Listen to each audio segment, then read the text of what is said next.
નિર્માણ ન્યૂઝની વિશેષ રજૂઆત ઝીરો અવર કાર્યક્રમ સાથે હું છું યજ્ઞ ત્રિવેદી.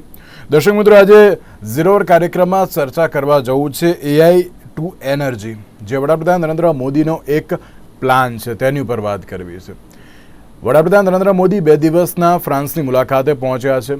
જે 2 દિવસની ફ્રાન્સની મુલાકાતમાં તેમણે સૌથી પહેલાં તો રાષ્ટ્રપતિ ઇમેન્યુઅલ મેક્રોન સાથે મહત્ત્વની ચર્ચા વિચારણા તો કરી, દ્વિપક્ષીય બેઠક પણ કરી, પણ તેની સાથે જે એક બહુ મહત્ત્વપૂર્ણ ઉદ્દેશ્યની સાથે વડાપ્રધાન નરેન્દ્ર મોદી જે ફ્રાન્સ ખાતે પહોંચ્યા હતા અને તે હતું એઆઈ સમિટ. એઆઈને લઈને તમામ જગ્યાએ ઘણી બધી ચર્ચાઓ જોવા મળી રહી છે. વૈશ્વિક સ્તરે પણ ઘણી બધી ચર્ચાઓ છે, રાષ્ટ્રીય સ્તરે પણ ઘણી બધી ચર્ચાઓ છે અને તેની ઉપર અત્યારે અમલીકરણ માટે પણ ઘણા બધા કાર્યો હાથ ધરવામાં આવી રહ્યા છે. જ્યારે એઆઈની વાત કરીએ એટલે કે આર્ટિફિશિયલ ઇન્ટેલિજન્સ, જેનો ઉપયોગ વિદેશમાં ઘણો બધો અત્યારે થઈ રહ્યો છે, પરંતુ ભારતમાં એ પ્રમાણે વ્યક્તિઓને ખબર નથી કે ના એઆઈ શું છે, કેવી રીતે તેનો યુઝ કરવો જોઈએ અને તેના યુઝ કરવાથી અત્યારે તો કેવા પ્રકારનો ફાયદો પણ થવો જોઈએ. જ્યારે એઆઈ સમિટનું આજે વાત કરું તો આજે જ વડાપ્રધાન નરેન્દ્ર મોદીએ જે એઆઈ સમિટમાં જે સંબોધન કર્યું હતું ને તેમના દ્વારા એમ કહેવામાં પણ આવ્યું કે વિશ્વના હિત માટે એઆઈનો ઉપયોગ એ બહુ જરૂરી અત્યારના સમયમાં બની ગયો છે. સાથે માનવતા માટે પણ અત્યારે એઆઈ એ ઘણું મહત્ત્વપૂર્ણ બની ગયું છે અને તેની સાથે જો મશીનની તાકાત વધશે એટલે કે એઆઈનો ઉપયોગથી જે અત્યારે ટેકનોલોજીમાં એડવાન્સમેન્ટ ઘણા બધા અત્યારે જોવા મળી રહ્યા છે. ઘણા બધા લોકો અત્યારે ટેકનોલોજી ક્ષેત્રે આગળ પણ વધી રહ્યા છે, ક્યાંક નવી બાબતોને લઈને આગળ પણ વધી રહ્યા છે, પણ મશીનની વધતી તાકાતથી ચિંતા કરવાની પણ જરૂર નથી તેવું પણ તેમના દ્વારા જણાવવામાં આવ્યું હતું. ત્યારે એઆઈનો ઉપયોગ વૈશ્વિક સ્તરે શું થઈ રહ્યો છે, ભારતમાં કઈ રીતે થઈ રહ્યો છે અને તેની સાથે હજુ પણ તેમાં કેવા પ્રકારના તરાલ મહત્ત્વપૂર્ણ ફેરફાર એટલે કે ચેન્જીસ લાવવાની જરૂર છે કે જેનાથી દરેક લોકોને સારી રીતે તેનો ફાયદો પણ થઈ શકે છે. ત્યારે એઆઈ ઉપર તમામ ચર્ચા વિચારણા કરીશું. ચર્ચા વિચારણા કરવા માટે અમારી સાથે જોડી ગયા છે નિસર્ગ ભટ્ટ કે જેઓ એઆઈ એક્સપર્ટ છે, સાથે સાથે કુશલ મુડલિયાર આપણી સાથે જોડી ગયા છે કે જેઓ સ્વચ્છ એઆઈના ફાઉન્ડર છે, સાથે સાથે ફાલ્ગુનભાઈ રાઠોડ આપણી સાથે જોડી ગયા છે કે જેઓ સાયબર અને એઆઈ એક્સપર્ટ છે. જે આ ત્રણેયનું સૌથી પહેલાં તો સ્વાગત છે. નિસર્ગ, સૌથી પહેલાં શરૂઆત મારે આપનાથી કરવી છે કે જ્યારે એઆઈની આપણે વાત કરીએ છીએ અત્યારના સમયમાં એઆઈનો ઉપયોગ ઘણા બધા વ્યક્તિઓ અત્યારે કરી રહ્યા છે અને સાથે એમ કહેવાય ને કે જ્યારે વડાપ્રધાન નરેન્દ્ર મોદીની વાત કરું તો તેમણે જે ફ્રાન્સની મુલાકાત લીધી હતી, પેરિસમાં પણ એઆઈ સમિટમાં તેઓ ભાગ લેવા માટે પહોંચ્યા હતા અને તેમણે સૌથી વધુ ભાર એમ જ કહ્યો કે અત્યારે વિશ્વના હિત માટે એ એઆઈનો ઉપયોગ કરવો એ બહુ જરૂરી બની ગયો છે. વિશ્વ તો અત્યારે એઆઈનો ઉપયોગ કરીને ઘણી બધી ટેકનોલોજીમાં એડવાન્સમેન્ટ નવા લાવી રહ્યો છે અને ભારત પણ હવે તેની બાજુ આગળ વધી રહ્યું છે તેવું પણ તેમણે કહ્યું હતું. તો આ મારે સૌથી પહેલો પ્રશ્ન તો આપને એ પૂછવો છે કે વૈશ્વિક સ્તરની વાત કરીએ તો વૈશ્વિક સ્તરે તો એઆઈ ઘણું બધું આગળ વધી ગયું છે, આપણે એમ કહી શકીએ છીએ. ભારતમાં અત્યારે સિચ્યુએશન કેવા પ્રકારની જોવા મળી રહી છે? જી, તો જેવી રીતે નરેન્દ્ર મોદીજીએ કીધું કે વૈશ્વિક સ્તરે એઆઈનો ખૂબ જ ઉપયોગ થઈ રહ્યો છે અને ભારતમાં પણ થવો જોઈએ.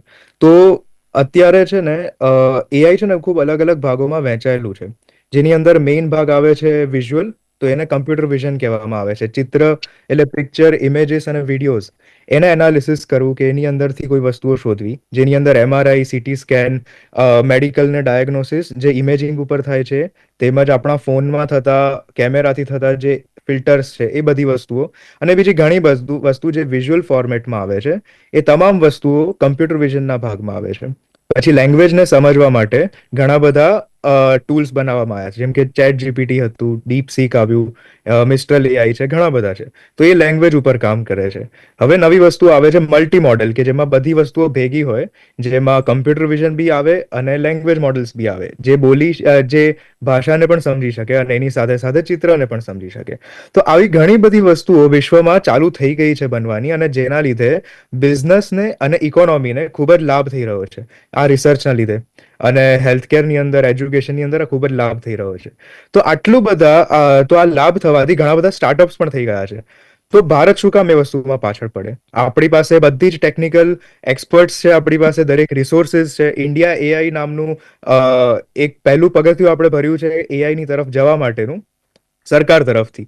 તો શું કામ ભારત એમાં પાછળ પડે? મને લાગે છે કે જેટલા પણ રિસર્ચ બહાર થઈ રહ્યા છે, જેટલા પણ બિઝનેસીસ કે જે સ્ટાર્ટઅપ્સ બહાર થઈ રહ્યા છે, એનું મેઇન યુઝેજ ઇન્ડિયામાં થવાનો છે. તો ઇન્ડિયા શું કામ એ વસ્તુમાં પહેલું પગથિયું ના ભરે? છે. અને જ્યારે વૈશ્વિક સ્તરે જો એઆઈનો આટલો સારી રીતે ઉપયોગ થતો હોય, જેમાં આજની વાત કરીએ ને તો આજે વડાપ્રધાને જ કહ્યું હતું કે ભારતના ટોચના બે જે શસ્ત્ર સપ્લાય અત્યારે તો જે કરે છે, એટલે કે જે અત્યારે વેપન્સને જે સપ્લાય કરે છે, જેમાં એઆઈનો પણ ક્યાંક ઉપયોગ કરવામાં આવ્યો હતો. અને તેની સાથે એ જ બાબતને આત્મનિર્ભર ભારત સાથે પણ તેમણે સાંકળી લીધી હતી, ને તેમણે પણ કહ્યું હતું કે અમે પણ ભારતમાં એ જ પ્રકારનો ટ્રાય કરી રહ્યા છીએ કે અમે આત્મનિર્ભરતાની સાથે સાથે એઆઈના આધારિત ક્યાંક અમે જે એનો યોગ્ય ઉપયોગ કરી શકીએ અને તેની સાથે એઆઈને સાથે રાખીને અમે પણ એવા વેપન્સ બનાવી શકીએ. એટલે કે ક્યાંક એમ કહેવાય ને કે AI ટુ એનર્જીનો જે વડાપ્રધાન નરેન્દ્ર મોદીનો એક આખો પ્લાન અત્યારથી રેડી જ અત્યારે કરી દેવામાં આવ્યો છે કે હવે બસ માત્ર વિચાર એક જ છે કે આનું ઇમ્પ્લિમેન્ટેશન અત્યારે કરવું કેવી રીતે. કુશલભાઈ, એક બાબત આપને પણ પૂછવા માંગીશ. જ્યારે અત્યારની વાત કરીએ તો અત્યારે MSME સેક્ટરમાં સૌથી વધારે બુસ્ટઅપ જે સેક્ટરને અત્યારે તો મળ્યું હોય ને તો તે છે અત્યારે તો એઆઈને અત્યારે ઘણા બધા લોકો સમજી વિચારીને તેની ઉપર કાર્ય કરી રહ્યા છે. ક્યાંક સ્ટાર્ટઅપ પણ અત્યારે તો તેની ઉપર ઘણા બધા લોકો આગળ કરી રહ્યા છે. તે લોકોને ખબર છે કે એને અત્યારે જો કેન્દ્ર સરકાર હોય કે પછી રાજ્ય સરકાર હોય જે પ્રમાણે હેલ્પ કરી રહી છે, ત્યારે એઆઈની મદદથી અત્યારે સ્ટાર્ટઅપ કંઈક કરવું એ બહુ સારું અત્યારે તો ફાયદાકારક પણ રહેશે, ને તેની સાથે એક નવા કોન્સેપ્ટની સાથે આગળ વધી રહ્યા છે. અને જે પ્રમાણે આજે વડાપ્રધાન નરેન્દ્ર મોદીએ કહ્યું એઆઈ સમિટમાં કે એઆઈમાં દુનિયા બદલવાની અત્યારે તાકાત છે. જો આપણે તેનો યોગ્ય ઉપયોગ કરીએ અને કરી શકીએ તો તેનાથી આપણે ઘણા બધા નવા એડવાન્સમેન્ટ પણ લાવી શકીએ છીએ. કુશલભાઈ, આપની પ્રતિક્રિયા. તો એઆઈ તો 21st સેન્ચુરીનું આઈ વુડ સે કે સૌથી ઇમ્પોર્ટન્ટ ડિસ્કવરી છે. સો આપણે સેમ ઓલ્ટમેન જે છે, ચેટ જીપીટીના ફાઉન્ડર, જે ઓપન એઆઈના ફાઉન્ડર, એમણે કીધું હતું કે chat GPT is like a caged god, કે ભગવાન જેવી શક્તિઓ છે એઆઈમાં, પણ આપણે એને બાંધીને રાખ્યું છે કારણ કે એ બહુ ખતરનાક, એટલે બહુ શક્તિશાળી છે. તો એને સંભાળવું પડશે કે કેવી રીતે એ ડિસ્ટ્રક્ટિવ ના થઈ જાય એમ. તો જેમ આપણા ઓનરેબલ પ્રાઇમ મિનિસ્ટરે કીધું કે વેપન્સમાં બી એઆઈનો બહુ મહત્વ છે. તો એને રિસ્પોન્સિબિલિટી કેવી રીતે હેન્ડલ કરવાનું એ એક બહુ મોટી વાત છે. સેકન્ડલી, MSMEની વાત કરીએ તો આપણે MSME જે છે એ one of the pillars of our economy છે. 70% ઓફ ધ એક્સપોર્ટ જે ઇન્ડિયા કરે છે MSME કરે છે. તો એની અંદર એઆઈનો બહુ અલ્ટિમેટ ઉપયોગ છે. બહુ બધા એપ્લિકેશન્સ છે. ધારો કે ફોર એક્ઝામ્પલ અમે સ્વચ્છ એઆઈમાં વેસ્ટ સેગ્રીગેશન યુઝ કરીએ છીએ યુઝિંગ એઆઈ. તો દેર આર મલ્ટિપલ એપ્લિકેશન જેમાં આપણે એઆઈનો યુઝ કરી શકાય છે. તો આપણે અત્યાર સુધી પાછળ એટલે હતા કારણ કે funding requirement was very important, કે when it comes to foundational models. તો જે આપણે જનરેટિવ એઆઈના મોડલ્સ છે LLM ને, તો એમાં ટ્રેન કરવા માટે બિલિયન્સ ઓફ ડોલર્સ રિક્વાયર્ડ હતા પહેલા.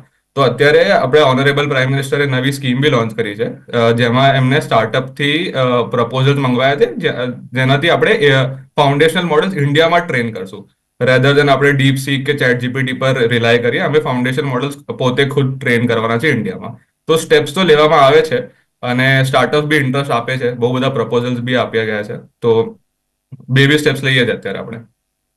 બિલકુલ સાચી વાત છે. બેબી સ્ટેપ તો અત્યારે લઈ રહ્યા છે ને, એ જ બાબત બહુ સારી છે. કારણ કે એમ કહેવાય ને કે ના, કોઈને એઆઈની એટલી બધી ખબર નથી, પણ જેને ખબર છે એ પ્રમાણે જે આગળ વધી રહ્યા છે તેને જોઈને અત્યારે લોકો એમ કહેવાય ને કે તેમનાથી ઇન્ફ્લુઅન્સ થઈ રહ્યા છે કે ના ભાઈ, અમે આમાં કામ કરી શકીએ છીએ, કે અમારે કરવું પણ બહુ જરૂરી અત્યારે જોવા મળી રહ્યું છે.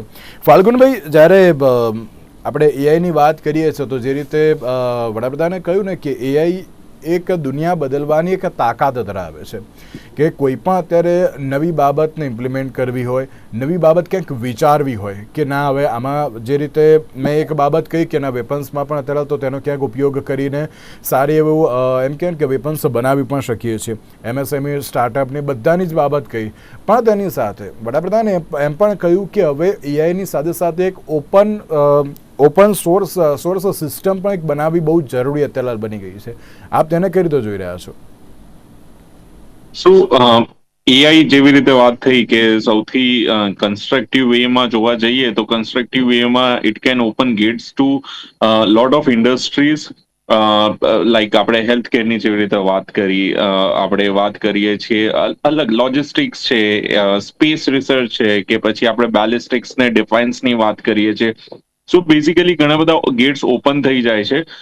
હ્યુમન જે એફર્ટ્સ છે, human efforts can be use or utilise somewhere else, અને આપણે એઆઈ નો યુટિલાઇઝ કરીને ઘણા બધા કન્સ્ટ્રક્ટિવ વેમાં ઇનોવેશન તરફ આગળ વધી શકીએ છીએ. જેવી રીતે સ્વચ્છ એઆઈના જે ફાઉન્ડર છે એમણે જે વાત કરી કે જે જનરેટિવ એઆઈ છે, જે એલએલએમ જે છે, જેમ કે ચેટ જીપીટી છે કે ડીપ, એ બધા એલએલએમ બેઝિકલી ઇન્ડિયન ગવર્મેન્ટ અને ઇન્ડિયાના લોકો અત્યારે પોતે ડેવલપ કરી રહ્યા છે, અને that is going to create a evolution in the AI sector obviously, કેમ કે નરેન્દ્ર મોદી સરે બધા માટે ઓપન રાખ્યું છે, સ્ટાર્ટઅપ માટે, અને બહુ બધી companies including government governance AI તરફ પણ આગળ વધી રહી છે. એજન્ટિક એઆઈ આવી રહ્યા છે. કોઈની પણ કમ્પ્લેન હશે એ ઇમિડિયેટ બેસિસ ઉપર, લાઈક પહેલા કેવું હતું કે હ્યુમન ઓરિએન્ટેડ અને હ્યુમન ઇન્ટરેક્શન બેઝમાં થોડી કમ્પ્લેન્સ હતી, અને લાઈક એ લોકોની અવેલેબિલિટી ના હોય રિસોર્સિસની, અને એજન્ટિક એઆઈ ના લીધે આનો ઘણો બધો ફાયદો થશે. 24/7 ગવર્મેન્ટનું કામ થઈ શકે છે. જેમ કે વેબ એપ્લિકેશન, આપણે ઈ ગવર્નન્સ નહોતું, બટ 2010 ની અંદર જ આપણે ગુજરાતની અંદર સરે ઓલરેડી એક ઈ ગવર્નન્સ અને best e governance Ahmedabad municipal કોર્પોરેશનને મળ્યું હતું એ ટાઈમે. સો એઆઈ ડેફિનેટલી, અને જે નેક્સ્ટ એઆઈ સમિટ હવે જે થવાની છે એ ઇન્ડિયાની અંદર થવાની છે એવી રીતે પ્રોમિસ થયું છે. સો ડેફિનેટલી કન્સ્ટ્રક્ટિવ વેમાં જોવા જઈએ તો AI is going to play an vital role in all the sectors. Source system અત્યારે હાલ બનાવી દેવામાં આવે તો ભારતને પણ ઘણો સારો એવો ફાયદો થઈ શકે છે. નિસર્ગ, આપ શું કહેશો તેના માટે પણ? જી, ઓપન સોર્સ એ ખૂબ જ સારો આઈડિયા છે કમ્પ્યુટર સાયન્સની આખા ફિલ્ડની અંદર. ઓપન સોર્સનો અર્થ એવો છે કે ફોર એક્ઝામ્પલ હું કોઈ વસ્તુ બનાવું અને હું એ વસ્તુ કેવી રીતે બની છે, ફોર એક્ઝામ્પલ હું કોઈ કુકિંગ કરી રહ્યો છું તો હું એની રેસીપી બધાની સામે મૂકી દઈશ. હવે દરેક વ્યક્તિ પોતાની રીતે રેસીપી ચેન્જ કરીને એ જ ડિશ બનાવી શકે છે, પણ એમાં ક્યાંક મીઠું વધારે હોય, ક્યાંક મીઠું ઓછું, ક્યાંક મરચું વધારે મરચું ઓછું, અથવા તો પોતાનું કોઈ ઇન્ગ્રીડિયન્ટ નાખવું. તો જ્યારે રેસીપી તમે બહાર મૂકી દો છો એને ઓપન સોર્સ કહેવામાં આવે છે ઇઝી લેંગ્વેજમાં. આનાથી થાય છે શું કે ફોર એક્ઝામ્પલ કંપની એ કોઈ એક ટાઈપનું એઆઈ બનાવે છે અને કંપની બીને બનાવવું છે તો એણે ફરીથી ઝીરોથી સ્ટાર્ટ કરવું પડે જો એણે ઓપન સોર્સ ના કર્યું હોય તો. પણ હવે જો ઓપન સોર્સ કરી નાખ્યું તો એની પાસે બાકી બધી વસ્તુઓ તો છે જ, કંપનીની પ્રોડક્ટ તો છે જ, પણ એને કંપનીની પ્રોડક્ટ કેવી રીતે બની છે એ વસ્તુ બહાર મૂકી દીધી, તો એનાથી કંપની બીને ગ્રો થવામાં ફાસ્ટ રહે. હવે એવી રીતે કંપની બી, સી, ડી, ઈ કેટલી પણ કંપની એ ના ઇનોવેશનને આગળ લઈ જઈ શકે છે. અને આ કોઈ નવી વસ્તુ નથી. વર્ષોથી 1980ની સાલથી આ વસ્તુઓ ચાલે છે. જે લિનક્સ, જેની ઉપર આઈફોનની ઓપરેટિંગ સિસ્ટમ ચાલે છે, આઈઓએસની ચાલે છે, કે પછી જેટલી યુનિક્સ એની પહેલા ચાલતી હતી, તમામ ઓપન સોર્સ છે. એના પછી જે ફેસબુક એટલે કે મેટાના એઆઈ મોડલ્સ છે, લામા મોડલ્સ, એ લોકોએ ઓપન સોર્સ કરી દીધા છે. ડીપસીક જે અત્યારે સૌથી પોપ્યુલર છે એ પોતે ઓપન સોર્સ મોડલ છે. ચલો, આમાં કેવું છે કે એઆઈમાં ફક્ત ખાલી દિમાગ ના હોય, ઇન્ટેલિજન્સ એ એના મોડલમાં છુપાયેલું હોય કે મોડલ કેવી રીતે બન્યું છે. ફોર એક્ઝામ્પલ, ઇન્ટેલિજન્ટ સ્પીશીઝ તરીકે હ્યુમનને જોવામાં આવે છે, પણ એનું ઇન્ટેલિજન્ટ ઓર્ગન ઇઝ બ્રેન. એવી રીતે એઆઈનું ઇન્ટેલિજન્ટ ઓર્ગન ઇઝ મોડલ. અને મોડલને ટ્રેન કરવા માટે સૌથી ચેલેન્જિંગ વસ્તુ છે. એના માટે ઘણો બધો ડેટા જોઈએ, ઘણી બધી એનર્જી જોઈએ, પણ એ મોડલ કેવી રીતે બન્યું છે એ ઓપન સોર્સ કરી નાખો. ડેટા તમારી પાસે રાખો, કે કયો ડેટા વપરાયો છે એ નહીં કહું, પણ આવી રીતે મોડલ બને છે. તો આવી રીતે ઓપન સોર્સની જે કમ્યુનિટી ચાલે છે એનાથી આઈટી સેક્ટરમાં ખૂબ જ ફાસ્ટ ગ્રોથ આવ્યો છે. અને એમાં ક્યાંક ઇન્ડિયા પાછળ રહી ગયું, કારણ કે ઓપન સોર્સ કમ્યુનિટીમાં એ આવી ના શક્યું એટલું કે જેટલું બહારના લોકો આવ્યા છે. એટલા માટે હું એવું માનું છું કે ઓપન સોર્સ જો આવી ગયું ઇન્ડિયાની અંદર, કે કોઈ પણ એક સેક્ટરમાં બનેલું એઆઈ તમને નથી ખબર કે બીજા કયા સેક્ટરમાં કામ લાગે. ફોર એક્ઝામ્પલ, કોઈ પ્રાઇવેટ કંપનીએ બનાવેલું એઆઈ હેલ્થ કેરમાં કામ લાગી શકે, કે પછી કોઈ બીજી વસ્તુઓને સોલ્વ કરવામાં, કે જ્યુડિશરીમાં કામ લાગી શકે. એટલે ઓપન સોર્સમાં ખૂબ જ તક છે એઆઈમાં ઇન્ડિયાને આગળ લઈ જવા માટે. વાત છે, અને તેમાં પણ એમ કહેવાય ને કે જો એઆઈ ઉપર આપણે જો ફોકસ કર્યું છે, આજે જ્યારે વડાપ્રધાન નરેન્દ્ર મોદીએ જ્યારે એઆઈ સમિટમાં જે સંબોધન કર્યું હતું ત્યારે પણ તેમના દ્વારા એમ કહેવામાં આવ્યું હતું કે અત્યારના દરેક લોકો એ એઆઈથી ક્યાંક ડરી રહ્યા છે, કે જો મશીન આવશે તો પછી અમારા લોકોનું કાર્ય શું, અમારા લોકોનું કાર્ય ઘણું બધું ઘટી જશે. પણ ત્યારે જ વડાપ્રધાન નરેન્દ્ર મોદીએ કહ્યું હતું કે એક્સપર્ટીઝ જે વ્યક્તિ છે કે ના જેમનામાં કોઈક ને કોઈક એક્સપર્ટીઝ છે જેનો ઉપયોગ કરવામાં આવશે અને સાથે સાથે એક્સપિરિયન્સનો પણ ઉપયોગ કરવામાં આવશે કે જેનાથી એઆઈને કયા ફોર્મમાં અને કઈ જગ્યાએ યુઝ કરવું છે કે જેનાથી ભારતને તરફ ફાયદો થઈ શકે તેની ઉપર ફોકસ કરવું એ બહુ જરૂરી છે. કુશલભાઈ, જ્યારે તમે એક સ્વચ્છ એઆઈના ફાઉન્ડર તો છો, તમે એક સ્ટાર્ટઅપ એક શરૂઆત પણ તમે કરી.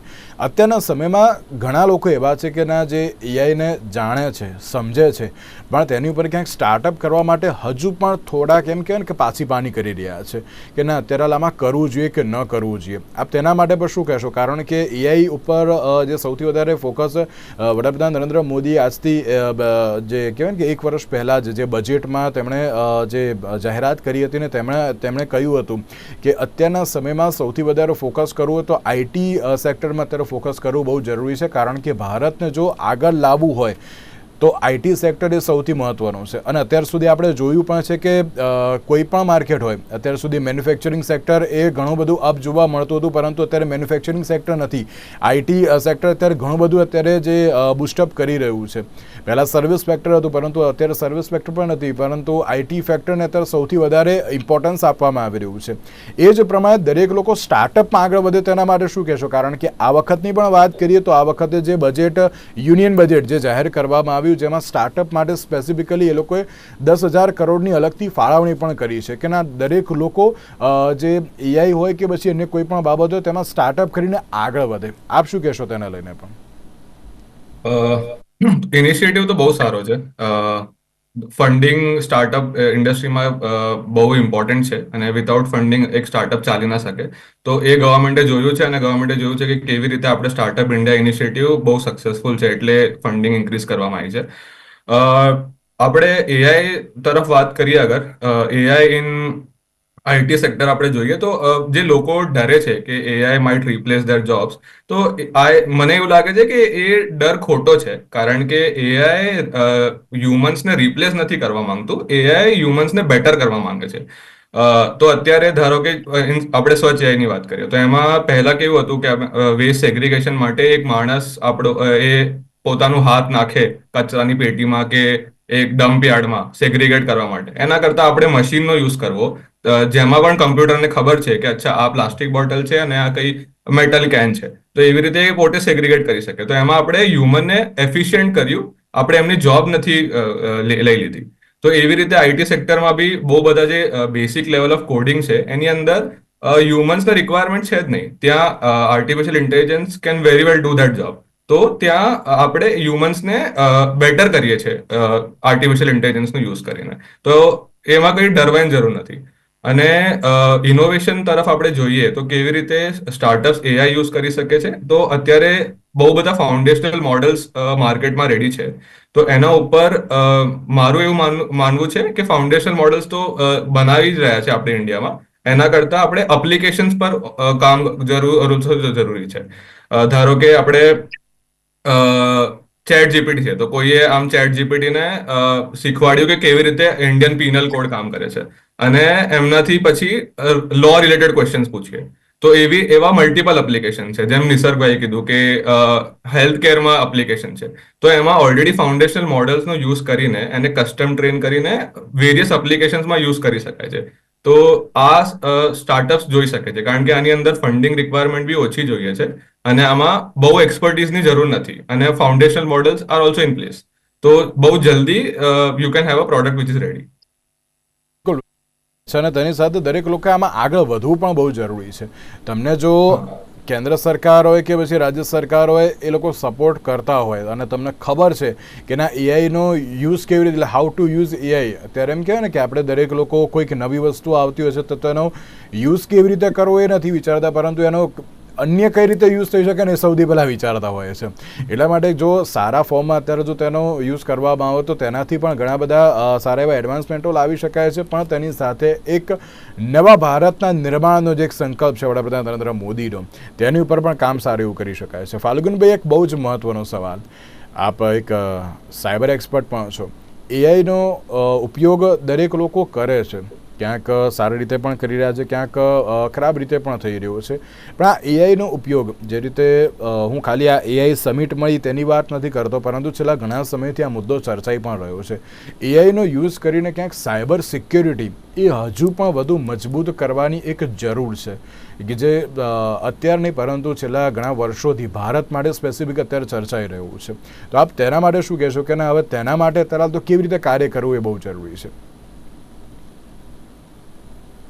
સો સૌથી ઇમ્પોર્ટન્ટ ક્વેશ્ચન આવે છે જ્યારે ટેકનોલોજી આટલી રેપિડલી ગ્રો કરી રહી છે, એઆઈ આટલું આગળ આવી રહ્યું છે. સો ઓબ્વિયસલી જ્યાં પ્રોસ હોય ત્યાં કોન્સ હોય છે, અને આપણે જોયું છે કે ડીપ ફેક્સ નરેન્દ્ર મોદી સરનો અવાજ કે અથવા તો એમનું કેરેક્ટર લઈને એને મિસયુઝ કરવામાં આવ્યું છે. ઘણી બધી જગ્યાએ ઘણા બધા એક્ટર એક્ટ્રેસીસને જે ટેકનોલોજી છે એનો મિસયુઝ થયો છે. અને સાથે સાથે હું જસ્ટ એ જ નહીં કહું, પણ ઘણી બધી જગ્યાએ માલવેર્સ અને જે સાયબર અટેક્સ છે જે એક્સપ્લોઇટ્સ કહેવામાં આવે, જે પેલોડ્સ કહેવામાં આવે, જે વનરેબિલિટીઝ કહેવામાં આવે. So basically with the help of this AI ઘણી બધા લોકો જે સાયબર ક્રિમિનલ્સ છે એનો મિસયુઝ કરી રહ્યા છે. માલવેર જે જ્યારે મહિનાઓ લાગતા હતા બનતા, એ આજે અમુક જ દિવસની અંદર, અમુક મિનિટોની અંદર બેઝિકલી લોકો માલવેર કે અથવા તો હું વાત કરું છું કે એક્સપ્લોઇટ જે કહેવાય કે કોઈ પણ વનરેબિલિટી હોય એ શોધવામાં વિધિન ફ્યુ ફ્રેક્શન ઓફ સેકન્ડ્સની અંદર એ શોધીને બતાવી દે છે. કોડની અંદર કોઈ ઇસ્યુ હોય તો શોધીને બતાવી દે છે. સો યસ, ઘણા બધા ડિસએડવાન્ટેજીસ છે. સાયબર અટેક્સ વધી રહ્યા છે. આઈવીઆર, ફેક આઈવીઆર કોલનો યુઝ થઈ રહ્યો છે. સો બેઝિકલી તમને જેવી રીતે પહેલા લોકો માણસો ફોન કરતા હતા, 2024ની અંદર બેન્કિંગ સિસ્ટમની અંદર લોકોએ જોયું છે કે તમને કોલ આવે છે, એક ઓટોમેટેડ કોલ હશે, આઈવીઆર કોલ હશે કે તમારે જો આ હેલ્પ જોઈતી હોય તો તમે 1 દબાવો, 2 દબાવો, 3 પ્રેસ કરો. સો બેઝિકલી આવી રીતે એઆઈ નો ઘણી બધી જગ્યાએ મિસયુઝ થઈ રહ્યો છે. અહીંયા સેકન્ડરી હું એક પોઈન્ટ રેઝ કરીશ, ધેટ ઇઝ અગેન્સ્ટ પ્રિવસી. સો પ્રિવસી આપણે ડીપીડીપી ઓલરેડી આપણે લાસ્ટ ટાઈમ પણ વાત કરી હતી, લાસ્ટ ઇન્ટરવ્યુની અંદર, કે ડીપીડીપી એક્ટ આપણે પાસ કરી દીધું છે, પણ હજી સુધી એને ઇમ્પ્લિમેન્ટેશન લાવવા માટે ટાઈમ લાગી રહ્યો છે. ધ ઓનલી રીઝન જે ટેકનોલોજી ગ્રો કરી રહી છે, જે ડેટા માર્કેટમાં પબ્લિકલી અવેલેબલ છે, ગવર્મેન્ટમાં પાસે છે, તો એનો ફ્લો કઈ રીતે ડિસાઇડ થશે, એના પેનલ્ટી ડિસાઇડ થઈ ગયા છે. It is like પેનલાઇઝ up to 250 CR જો કોઈ ડેટા બ્રીચ થાય છે તો, રાઇટ્સ નથી તમે આપતા તો. સો પ્રિવસીના રિલેટેડ કન્સર્ન્સ છે, કેમ કે હું કન્ટિન્યુઅસ ડેલી બેસિસમાં હું એઆઈ યુઝ કરું છું. સો મેં આઈડેન્ટિફાઈ કર્યું છે કે એને મારું એક કલ્ચર, મારું જે મોડલની આપણે વાત કરીએ, મોડલ અડોપ્ટ, મારું જે રેગ્યુલર જે સર્ચિસ છે, જે કોન્ટેન્ટ જે હું સર્ચ કરું છું, એ બધું એને ખબર છે, અને ઓટોમેટિકલી આઈડેન્ટિફાઈ કરીને મને કહી દે છે કે તમારે આ વસ્તુ અત્યારે કરવાની રહેશે, કે આ વસ્તુ તમે કરી શકો છો. સો યસ, એ ઘણો બધો ડેટા આપણા પાસેથી લે છે, અને એ ડેટાને આપણો મિસયુઝ કરી શકે છે જો ખોટા હાથે આ ડેટા જાય છે તો. સો યસ, એક હું કહું છું કે એક રિસ્પોન્સિબલ એઆઈ, એક રિસ્પોન્સિબિલિટીને ધ્યાનમાં રાખીને જો ફાઉન્ડેશનલ લેવલ કે એલએલએમ આપણે જે વાત કરી રહ્યા છે, જો એવા માર્કેટની અંદર એઆઈ યુઝ આવશે તો રિસ્પોન્સ.